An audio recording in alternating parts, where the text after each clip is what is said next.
Then you walk in and they go, nah, they already have a determined kind of attitude toward you based on the thoughts you were thinking before you even met them.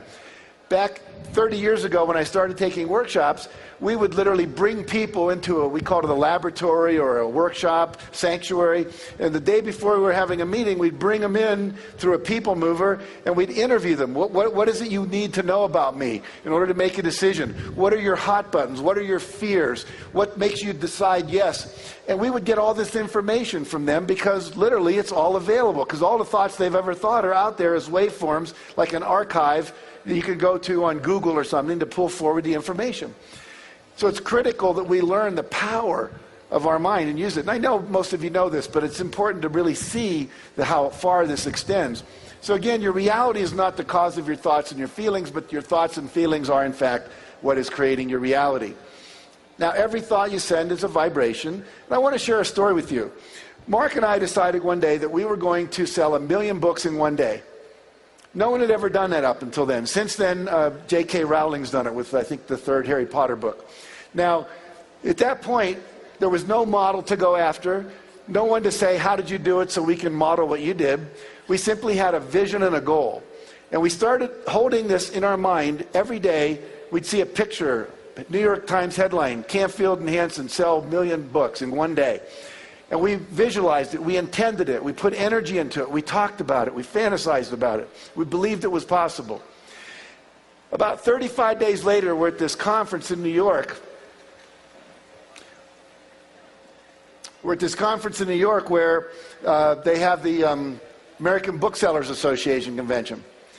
And I get on a bus after the convention to go back to the hotel. I sit down next to this woman, and she says, "You're Jack Canfield, aren't you?" And I said, "Yeah," thinking she knows who I am. I'm pretty cool. And then she said, "It's your name tag." Kind of reduced my ego a little bit. And then she said, "What are you and Mark up to? You're the chicken soup guys, right?" And I said, "Yeah." I said, "We just decided to sell 1 million books in one day." She said, "Really? I can help you do that." As fast as I said it, she said, "I can help you do that." And I said, "Really, how?" She said, "I'm the buyer for the W.H. Smith bookstores." Now, if you've ever been at an airport, most of them have a W.H. Smith bookstore. And she said, "What we could do is put all your co-authors, along with you and Mark, in the East Coast around 6 in the morning, and we'll put you in New York and Boston and Washington and Atlanta and Miami, and we'll have you sign books for 2 hours. And then we'll put you on a plane and we'll fly you over to Cleveland and Detroit and Chicago, and then we'll fly you again to maybe Salt Lake City and Dallas, and we'll take you all the way across the country. In the evening, you can be signing books in California and Portland, Oregon, and Washington, D.C. I said, "Why would you help us do that?" She called me dummy at that point. She said, "Dummy, if I sold 1 million books in one day, don't you think that would make me look like a champion to my boss?" I said, "Absolutely, I get it." Now, a lot of people would say, "Oh, you were just lucky. That was coincidental that you got this person to sit down next to you." I say, "No.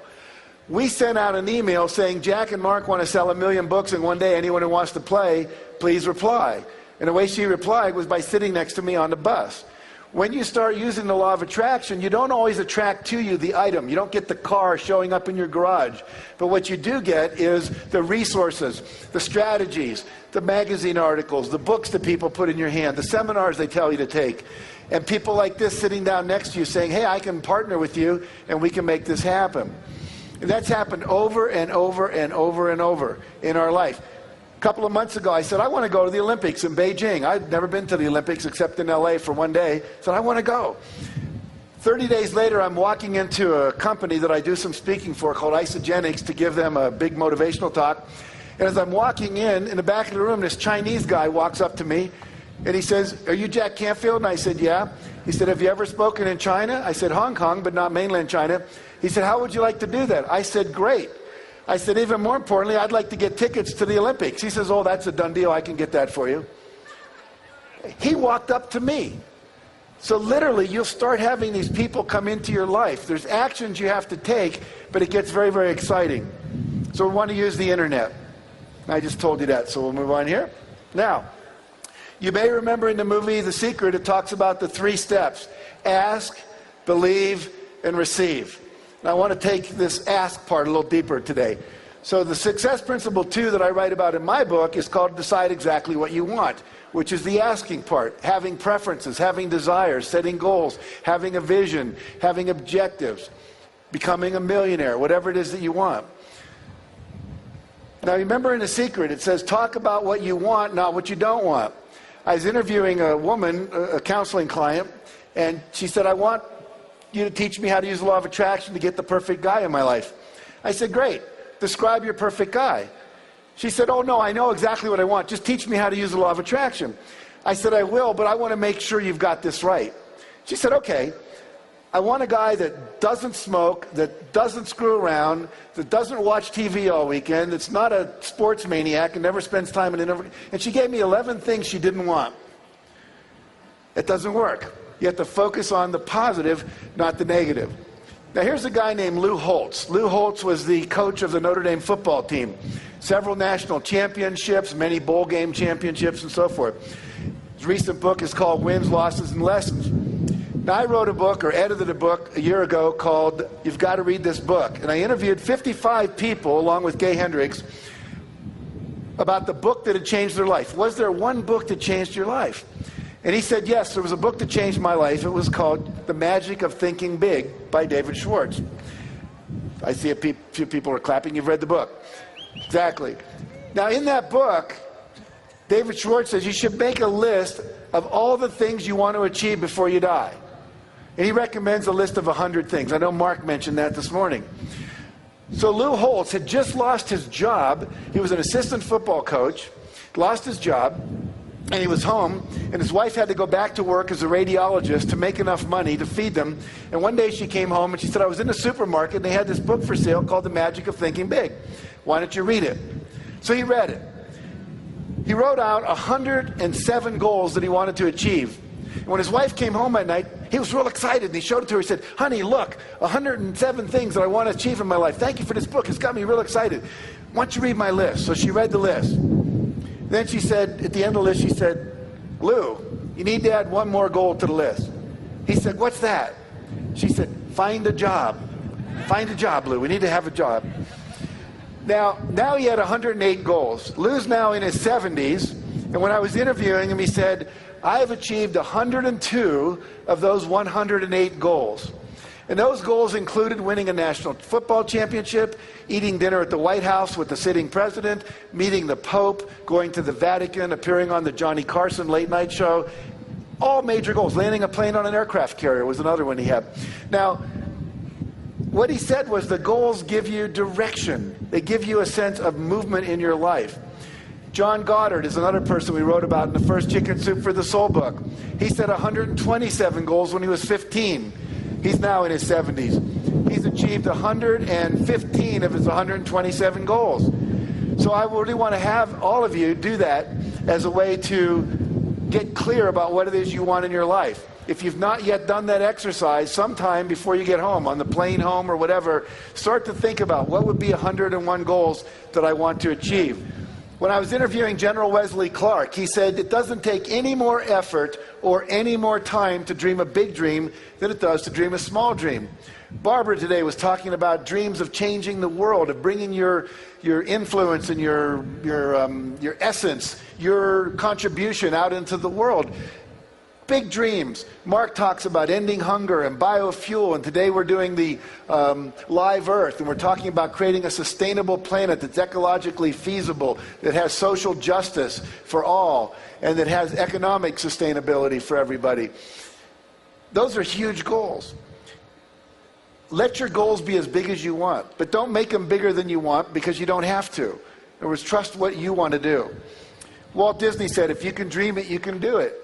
You're not allowed to have a dream that you don't have the capacity to create, either through your own efforts or the efforts of gathering a team together. How many of you have a GPS system in your car? How many of you know what a GPS system is? Yeah, it's simple. You get in my car, I have a Lexus, I get in there and I punch in an address. I can punch in an address in Colorado and it will provide a map for me all the way from where I live in Santa Barbara to Colorado. I don't have to know the way. And the same is true for you. Once you set a goal, the how will show up. Too many of us are concerned. We won't set the big goal because we don't see how we can do it. We don't want to look like an idiot. We don't want to commit to something and be foolish and be disappointed one more time. You do not have to know how. You only have to know what it is you want. And if you're clear about that, then the how will show up. I love this metaphor. I know Harv used it in his seminars, and I use it in mine too. It's that if you drive in the dark, and I put this into The Secret, you may remember, if you're driving in the dark, you only see the next 100 yards ahead of you. That's all you need to see. When Mark and I decided we wanted to write a book of stories, we didn't even know how to get an agent. We didn't know how to get a publisher. But later, we were about halfway through the book, we met an agent at a party. And we said, how do you get a book published? He said, I'll be your agent. Then we went to New York, and 24, 33 publishers, whatever it was, turned us down. And then we went, the agent gave us the book back and said, I can't sell it. You have to sell it. So we went to the Booksellers Association convention because someone said if you go there, every publisher, there were 4,000 publishers there, they all have booths. Most of them have their acquisition editors. So we went and did that. Finally, Health Communications decided to publish it. Now we didn't know how do you market it. So we asked 11 people, including Barbara DeAngelis, John Gray, who'll be speaking here. We asked Stephen Covey. We asked Ken Blanchard, who wrote The 1 Minute Manager. We asked Harold Bloomfield, who wrote the TM book on Transcendental Meditation. All had best-selling books. And they said, do this, do this, do this, do this, do this. We did 5 things a day that they told us for 14 months. We did not hit a bestseller list for 14 months. But once we hit that list, as Mark said this morning, we were number 1 on that list, the New York Times list, for 3 years. And then when we brought out the second book, we didn't even think about that. Oh, second book. And then a third one and a fourth one. Now 125 books, something like that in print. And then some people came and said, hey, we'd like to license your brand. For what? Dog food. I said, are you kidding me? We're going to retire on dog food. Chicken soup for the pet lover's soul, cat food and dog food. So you never see the whole thing. But if you just start, I promise you the how will show up all along the way. People will give you books. They'll say to go to seminars. You'll meet the right people at the right time. The other thing I want to talk about for just a minute, because this is, I think, a little bit of a different twist on the law of attraction as I've been talking to people, is we always talk about attracting into our life what we want. Attracting in the $1 million or the perfect spouse or the perfect home. But I want you to think about this as well. Everything that you find yourself attracted to is part of the universal guidance system telling you this is the way you're supposed to be moving. This is where your destiny lies. Barbara talked today about the idea that she gave up the TV thing. And then people were offering her TV shows, and she said, no, it doesn't feel right. It doesn't feel good. I don't get excited. I don't get turned on. There's no juice for me. And so you look at, you're attracted to certain people. Trust that. You're attracted to certain teachers, to certain seminars, to own certain kinds of things. I remember I was going to a workshop with my wife. It was a conference of humanistic psychologists. And my wife is very, very much into, how to say this, she's much more into people and relationships and pets. I mean, her happiest thing is shoveling horse poop out of our barn, out of our horses' stalls. Not my favorite thing, but she loves it. And doesn't care that much about money. And so I said, I'm going off to this money seminar. The guy was saying you can triple your income in a year. I said, I want to learn how to do that. And she kind of got mad at me. She was judging me. I thought you were above that. Come on, you know, everything. And so I go and I sit down next to this woman in a seminar, and it's about 10 minutes before it starts. And she says, what do you do? And I told her, asked her what she did. She's a veterinarian. And I said, really? What do you specialize in? Anything? She said, yeah, cat leukemia. I said, that's interesting. My cat has leukemia. My veterinarian told me it's not curable. She says, no, we've actually come up with a cure. I said, really?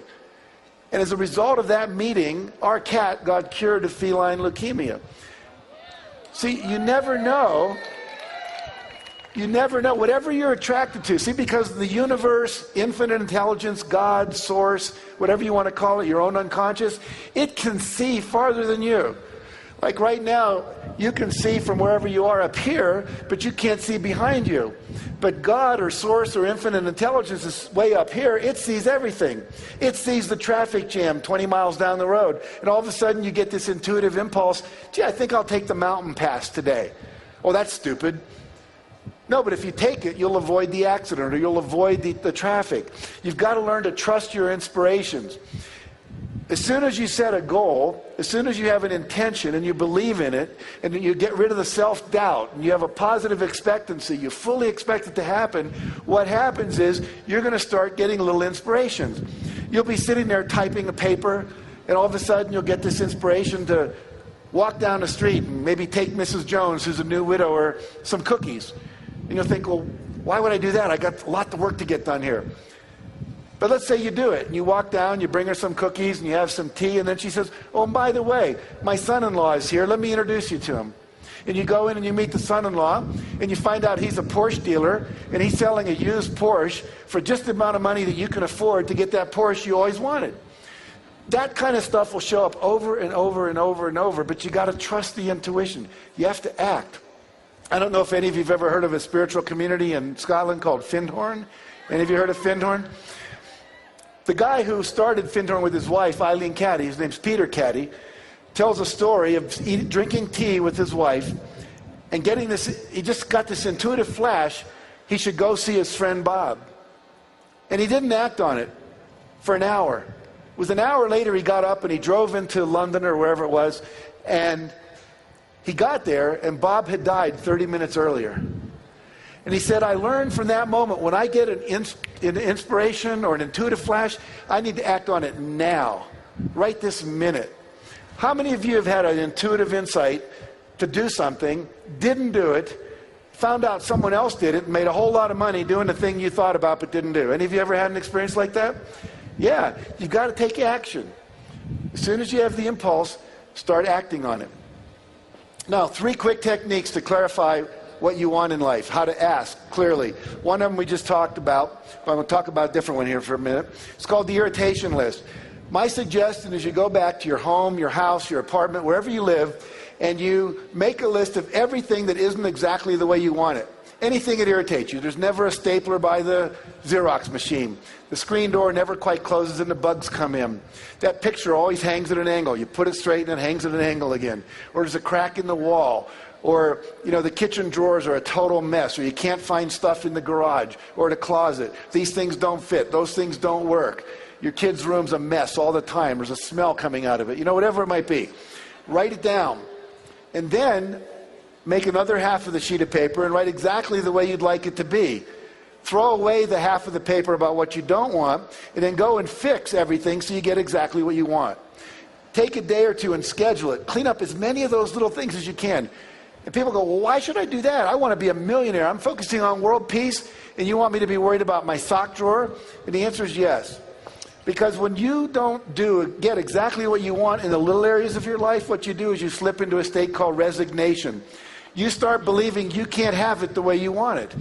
You actually numb out your awareness to not see that thing anymore. Have any of you ever noticed if you have a little crack in the wall and you don't fix it within a month, you stop noticing it? And then a year later, someone says, you got a big crack in your wall. But you stopped noticing it. It just became part of the background. Most people are going through life resigned, settling. Most of us are settling. Now, most of you here are not. You've made a choice to go for your life and create it the way you want it and believing you can have what you want. But do this irritation list, clean up all the little things, and the big things commit to at least one a quarter that you're going to get rid of.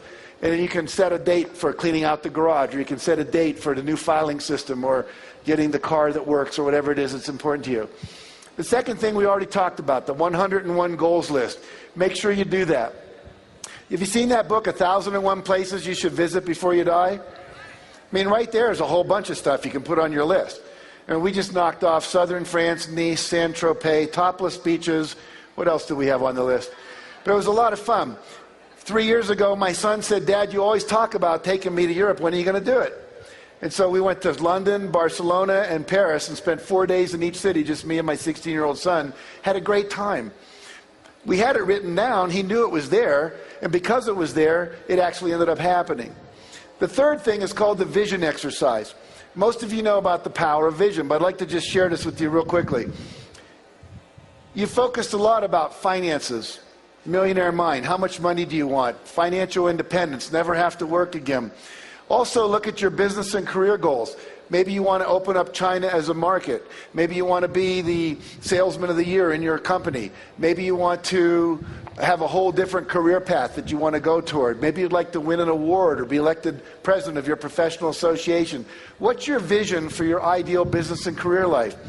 Most people have that stuff down. But how many of you have goals for how much fun you're going to have this year? What kind of fun you're going to have this year that's measurable and specific in your vision of your life for the next year or the next 2 years or the next 5 years? You need to have your fun time goals. My wife and I, at the beginning of every year, schedule all of our vacations. We take about 10 long weekends, 4-day weekends. This year we're taking 5 week-long vacations. We just finished one in the south of France. In August we're doing a week in La Jolla with my family. We just came back from Africa in March where we spent a week, and so on and so forth. Schedule the time, because otherwise it never happens. Maybe you want to take salsa dancing lessons. Maybe you'd like to take an improvisational theater class. Maybe you'd like to do stand-up comedy. All kinds of wonderful things you can do, but you've got to schedule them into your life. Health and fitness goals. Do you know what your cholesterol level is? Have you got a goal for that? Do you have a goal for maybe competing in a marathon or a biathlon or a triathlon? Or maybe one year in my health and fitness goals was to get rid of my toenail fungus. Any of you ever have that yellow toenail fungus? And most people just settle for it. Oh, it's old guy's toe disease. Nothing you can do about it. Well, if you take olive leaf extract long enough, you can get rid of it. And that became my goal, one of my goals for the year. So health and fitness goals. Relationships goals. How many of you have written goals for the next year about what you want to accomplish in the area of relationships? Just curious. See a show of hands. Not too many. One year mine was create 5 new male friends. We just moved to Santa Barbara. And what happens for most men is if you have kids, you move to a new town. Your wife goes and takes the kids to school. Your kids form friends. Your wife gets to know the parents of your kids' friends, and that becomes your social network. And I didn't like any of the husbands of my wife's new friends. They just didn't interest me. And none of them were into personal growth. None of them were meditating. None of them had a sense of larger purpose in the world. They just were boring to me. And so I made a goal to have 5 really close friends by the end of the year. So it wasn't just casual. It was a deliberate intention. And as a result of that, a strategy came up when I was meditating a couple weeks later. And every 2 weeks, I invited someone to have lunch with me. Started with a guy who was a wrestling coach at UCSB. And then turned out, who knew, the police chief of our town's a really cool guy. Someone mentioned that. I had lunch with him. Really ended up becoming very close friends. And so on and so forth. So now I have guys I play poker with, people we play bowls, which is a fun game, like bocce ball kind of thing. I have other people that I meditate with, and we do personal growth things together, and so forth and so on. But it was a specific goal for the year in terms of relationships. And then the area of personal. Personal would be personal growth, emotional growth, things you want to do that grow you. It could be learning to play the piano. It could be learning French. We heard Art Linkletter speaking, I think, like 9 languages. So what are your goals in the personal area? And then finally, have a vision for your life in terms of contribution and legacy. I want to share a story about this part. There's a man named Kenneth Baring who used to be a co-owner of the Seattle Seahawks. He was worth about $500 million at the time. I don't know what his net worth is now. It's probably increased. And he said his life went through 4 stages. The first stage was called stuff. He said, I wasn't happy, and I figured if I had a lot of stuff, I'd be happy. So he got a lot of money, made a lot of money, bought a lot of stuff. He had a private plane, a private yacht. He had the big house. He had the fancy cars. He had everything he wanted. Art collections, great wine from around the world. And he said, I still wasn't happy. So I figured maybe I needed better stuff. So he said, the next stage of my life, I just bought a bigger plane, a bigger yacht, a better house, better wine, more expensive this. I still wasn't happy. Then he said, well, maybe I was collecting the wrong stuff. And so I created the phase of my life called different stuff. And that's when he said, I bought the Seattle Seahawks. He said, maybe if I own a professional football team, that'd make me happy. He said, I still wasn't happy. And then he got a call from a friend who said, I'm going to go over to Bosnia, and we're going to take a plane full of wheelchairs, and all these kids that have either been born malformed or have lost their legs to landmines, we're going to give them wheelchairs, because wheelchairs give them mobility and freedom. And so he got in the plane with his friend, and they flew over to Bosnia, and he got off, and they were putting all these kids in wheelchairs. And he said, I picked up this first kid. He was about 11 years old, didn't weigh much. He was real thin. And I put him in a wheelchair. And I went to turn away to get another wheelchair, and the kid wouldn't let go of me. I turned back around. I looked down, and there was tears coming down his face. And he said, please don't go yet. And then through an interpreter, he said, I just want to look at your face so I can memorize it. So when we meet again in heaven, I'll be able to thank you one more time. And he said, I started to cry uncontrollably. And he said, it was the first time in my life I felt pure joy. And as a result, Ken came back and he started the Wheelchair Foundation. They've given away over 400,000 wheelchairs to kids around the world. And he said, I've never been happier in my life. And now he's created a new foundation because one of the biggest problems in the world is lack of clean water. We have thousands and thousands of people with all kinds of diseases and cataracts, all because they don't have clean water. And so he started a new foundation. He said, I've never been happier in my life, and he calls this last stage of his life purpose. And he actually wrote a book called A Life of Purpose. The point being, and several people have said this, the real joy comes from giving. Bob Proctor, I know, will talk tomorrow about this. I love this idea. He said, it's critical that you make a lot of money. He said, money is very useful. He said, without money, the good you can do is limited to your physical presence. See, I can show up at a homeless shelter and I can hold kids and I can read stories and I can brush people's hair and I can do lots of stuff, but it's limited to my physical presence. But when you have money, as Mark does and I do and many of the speakers up here do, we give away millions of dollars. We planted over 1 million trees in Yosemite National Forest, figuring we certainly used up a lot making books. So we thought we ought to put a few back into the ground.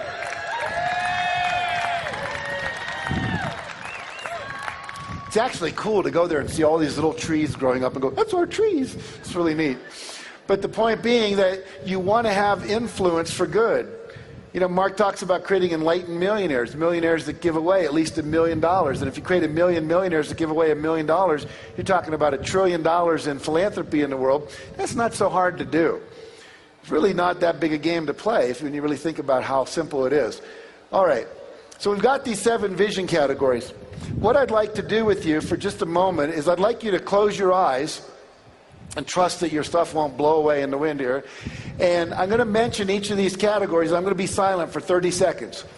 And what I'd like you to do is just let come up from you, from the internal natural child, from your inner self, your high self, the part of you that knows what you really want, to come up with, what do I really want in that arena of my life? And I would say, think in terms of the next 2 years. So 2 years from now, what would you like to say you've accomplished financially or career-wise or so forth? So just a little bit of going inside, so you're not listening to me and just being a speech. We'll kind of just take it inside a little deeply.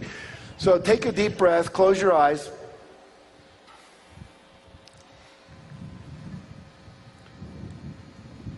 And take another deep breath and just let it all go. You can feel the wind on your face. A little bit of moisture. Remember, whatever it rains, it's cleansing, it's cleaning out the old, bringing in the new.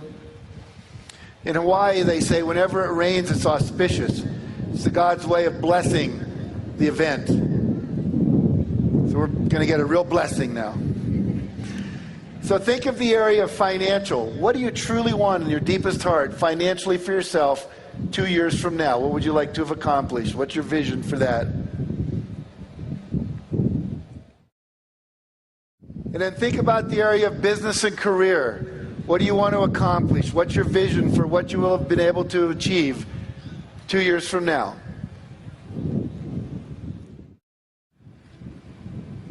And then focus on the area of fun and recreation.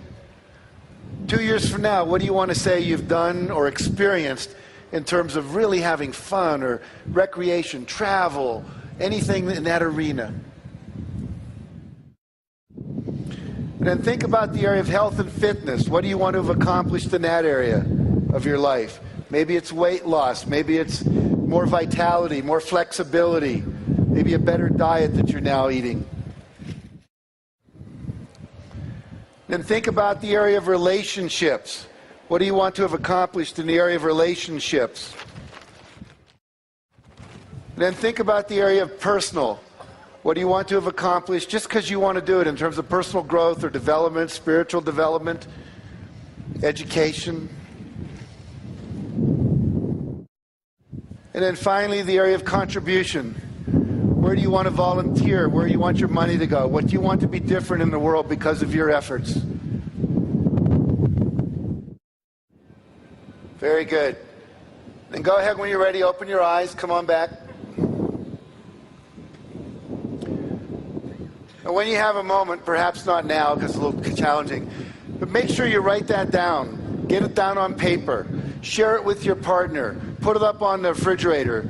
Look at it every day. What I do is I have 3 goals in every one of those arenas. So I have 21 goals every year. And then I make a 8.5 by 11 sheet with a picture. I either get it from, Google Images, or I pull them out of magazines. I put them under a page protector, and I write a little affirmation over it with a specific measurable goal. Then each day I go through that, and I look at it, and I visualize it, and I feel the feelings I would feel if I already had it.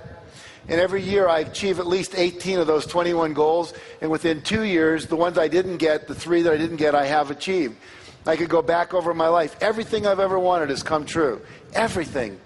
Now, still working on bigger goals like transforming education, world peace, ending hunger, but those are all moving along quite nicely in terms of the measurements that we're doing in the world of those things.